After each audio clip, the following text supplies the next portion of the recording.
Assalamualaikum Bunda cantik. Selamat Waalaikumsalam, Bu. sore. Sore. Assalamualaikum Pak Suryo. Nggih. Selamat sore. Hari ini Waalaikumsalam ceria warahmatullahi selalu, wabarakatuh. nggih. Ya, Bahagia alhamdulillah selalu, selalu ceria, sehat-sehat, biar awet walaupun muda. selalu ceria. Oke, Iya. mantap. Ya, walaupun ini kita sudah mulai lelah ya karena seharian kita Iya, beraktivitas, namun tetap semangat. Terima kasih banyak. Ya, Bunda, iya. kita akan melakukan supervisi akademik terhadap coachnya yang hari ini melakukan Mm, coaching. Itu ada 3 tahap. Yang pertama itu supervisi, kemudian supervisi, nanti ada pasca supervisi. Yang iya. prasupervisi itu sekitar nanti 3 menit untuk supervisinya, 7 menit. Pasca supervisi itu kita mau pakai berapa menit? 5 menit atau berapa? 3 menit enggak apa-apa. 5 menit Iya, ya. lima maksimal menit 5 menit ya. 5 menit Oh Iya, iya. maksimal, jadi masing-masing 15 iya. menit.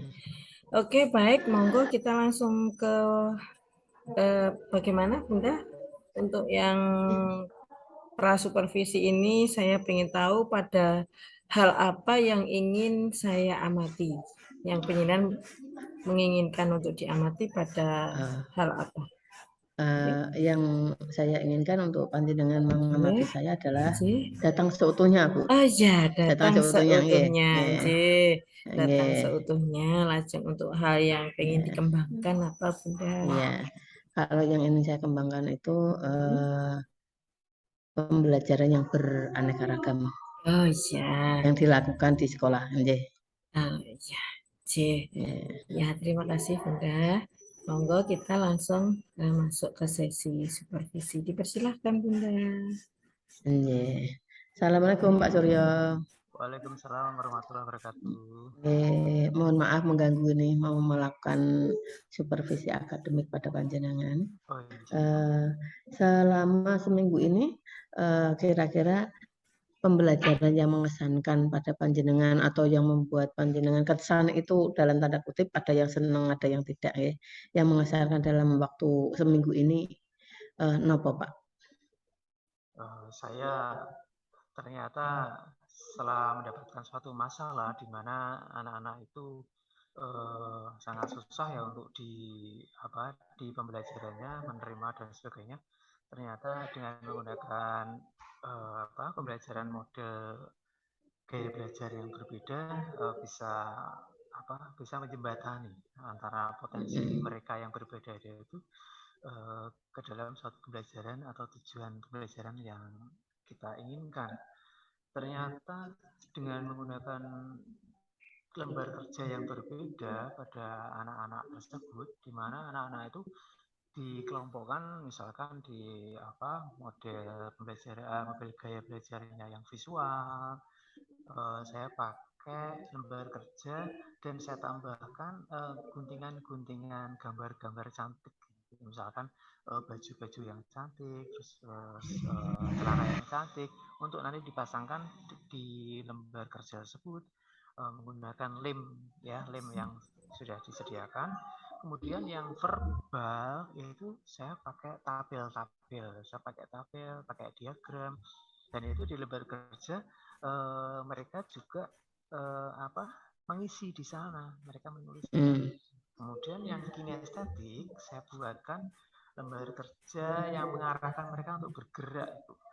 Jadi mereka bisa di luar kelas, kalau di dalam kelas pasti kelas itu akan rame ya, dan mungkin nggih. yang verbal itu akan terganggu. Jadi di luar Iya, kelas, di koridor itu mereka bergerak. Misalkan mau iya. ke kota A ke kota B ada 4 jalan, kota B ke kota C ada 3 jalan. Dengan menggunakan rafia yang dihubungkan antara A, B, C, mereka menghitung dari A ke C itu ada berapa jalan, dengan jalan itu tidak boleh dilalui lagi. Nah, mereka menghitung Mm, dengan bergerak.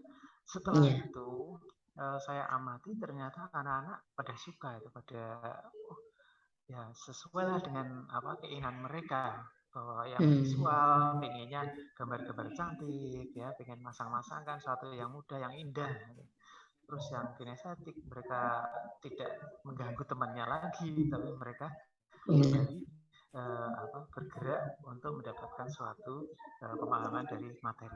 Jadi Mm, pembelajaran itu dengan satu tujuan pembelajaran dengan statement yang berbeda, maka mereka dapat mendapatkan satu tujuan itu. Itu yang saya rasakan setelah ini, dan keberhasilannya sangat baik sekali. Mereka memberikan suatu testimoni bahwa dalam belajar bersama dengan model seperti itu, mereka sangat menyukainya. Oh ya, baik Pak. Nah, dengan panjenengan menggunakan pembelajaran yang berbeda itu dalam satu waktu itu langsung maksudnya begini, satu kelas itu langsung menggunakan model pembelajaran berbeda atau mungkin mengajar anak IPA model dengan verbal, karena anak IPA kan modelnya kan pemikir. Kemudian kalau dengan anak IPS mungkin panjenengan menggunakan yang kinestik, yang bergerak. Nah, atau mungkin dalam satu kelas itu panjenengan menggunakan ketiga-tiganya, Pak. Satu kelas, Bu. Satu kelas. Satu kelas. Ya, mereka luar biasa nih. Ya. Tapi ya kelemahannya dalam mempersiapkannya itu ya memang sungguh sangat butuh persiapan yang matang dan waktu yang ekstra untuk mereka. Tapi hasilnya sangat bagus, Bu. Tapi apakah di dalam pelaksanaan kegiatan yang dalam satu ruangan kemudian berbeda itu tidak akan muncul rasa negatif thinking ya? Wah, yang itu enak disuruh gerak, sedangkan saya disuruh begini. Apakah tidak akan muncul perasaan-perasaan yang overlapping gitu? Enggak, Bu. Karena di daftar absen kita itu sudah ada gaya belajarnya, Bu. Jadi misalkan nama, terus agama, Islam, Kristen, Katolik, sebelah kanannya itu ada kinestetik, visual, verbal. Nah, itu kita manfaatkan itu. Gitu. Ya. Terus untuk melakukan kegiatan itu dengan berbagai macam kegiatan dalam satu kelas, apakah itu juga dimunculkan di dalam RPP atau modul panjenengan yang dibuat? Modul minta maaf nih. Kalau modul pembelajaran. Kalau modul pakai LSS tulisannya gaya belajar ya, dengan gaya belajar yang berbeda. Metode. Terus dilengkapi dengan lembar kerja. Lembar kerja itu juga berbeda di kegiatan ini itu seperti itu.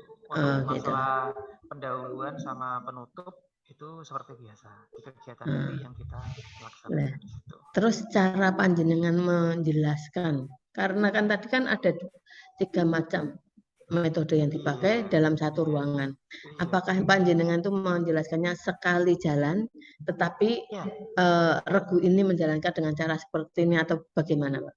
Iya, kita itu dalam satu tujuan pembelajaran, ya kita awali dulu dengan pengantar, terus kita kelompokkan ya, mereka kita beri lembar kerja. Lembar kerja itu di dalamnya ada langkah-langkah sesuai dengan apa yang mereka sesuai dengan gaya belajar mereka. Jadi itu mereka dapat menemukan konsep dengan satu pembelajaran itu. Itu Ibu. Ya. Berarti strategi panjenengan untuk membuat anak bisa memahami, bisa mengetahui dan sesuai dengan tujuan yang panjenengan dapatkan, modelnya menggunakan lembar kerja. Walaupun strategi mengajarnya berbeda gitu Pak. Luar biasa sekali panjenengan dalam mengajar. Semoga selalu ditingkatkan untuk mencerdaskan bangsa kita. Sampun sudah. Terima kasih. Luar biasa untuk Bunda Sukini dengan Pak Suryo. Acung jempol berapa nih? 4 tapi nggak bisa, bisanya 2. Yang 2 jempolnya 6 Bu. Saya dengan 2 Pak. Dua kali 3 jadi 6. Mantap, luar biasa sekali.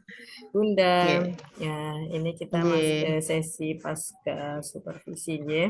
Yang ingin saya tanyakan ke Bunda tadi, karena saya disuruh mengamati pada bidang datang seutuhnya, pada hal itu datang seutuhnya itu yang ingin saya tahu dari Bunda. Menurut panjenengan di sesi datang seutuhnya ini menurut panjenengan dilakukan pada bagian-bagian yang mana, Bunda? Datang seutuhnya itu Datang seutuhnya itu kan maksudnya apa, di situ memberikan respon baik itu secara ucapan maupun secara gestur peduli kepada coachnya, misalnya dengan gaya tubuhnya, dengan body language-nya, kemudian dengan apa, dengan ucapan oh ya, bagus. Nah itu kan seolah-olah memberikan apa namanya, sentuhan rasa gitu sehingga coachnya ngerasa nyaman. Nah itu pada yang Bunda rasakan seperti apa untuk yang bagian itu? Ya, yang saya rasakan itu karena memang saya menyampaikan apa adanya dari apa yang dilakukan oleh Pak Suryonoto, luar biasa sekali yang dilakukan oleh Pak Suryonoto. Jadi saya memiliki atau apa ya, konsentrasi dengan cara dia membayangkan tidak mungkin mampu gitu. dengan menggunakan satu kelas kok langsung mengajar dengan tiga variasi tadi. Luar biasa ya. Saya membayangkannya sulit sekali, tidak mungkin saya bisa itu. Nah, ternyata Pak Suryonoto memberikan cara, ternyata dengan lembar kerja di situ sudah ada langkah-langkahnya. Nah ini Pak Suryonoto yang luar biasa. Makanya saya ikut konsentrasi berpikir tadi. Jadi emosi penjenengan mulai terlibat nih dengan coachingnya. Jadi tujuannya untuk apa? Untuk membangun apa namanya, komunikasi positif tadi. Yaitu penjenengan maksudkan seperti itu. Oke, bagus sekali Bunda, luar biasa. Kemudian untuk yang tadi minta dikembangkan pada bagian yang mana tadi Bunda, yang menurut penjenengan minta dikembangkan lagi, yang apa mungkin pada bagian apa yang penjenengan kata kunci. Iya, penjenengan yang masih mendapatkan kata kunci. Penjenengan yang masih merasa kurang pada supervisi hari ini pada bagian mana Bunda? Kelihatannya sudah cukup, Bu. Sudah cukup. Sudah cukup untuk yang berikutnya mungkin saya belajar lagi, minta disupervisi kembali. Terima biar kasih saya bisa Bunda. bertahap dalam supervisinya. Alhamdulillah. Mugi-mugi berkah Bunda, sampun cekap semangat rumiyin. Assalamualaikum Bunda. Assalamualaikum warahmatullahi wabarakatuh. Sugeng sonten.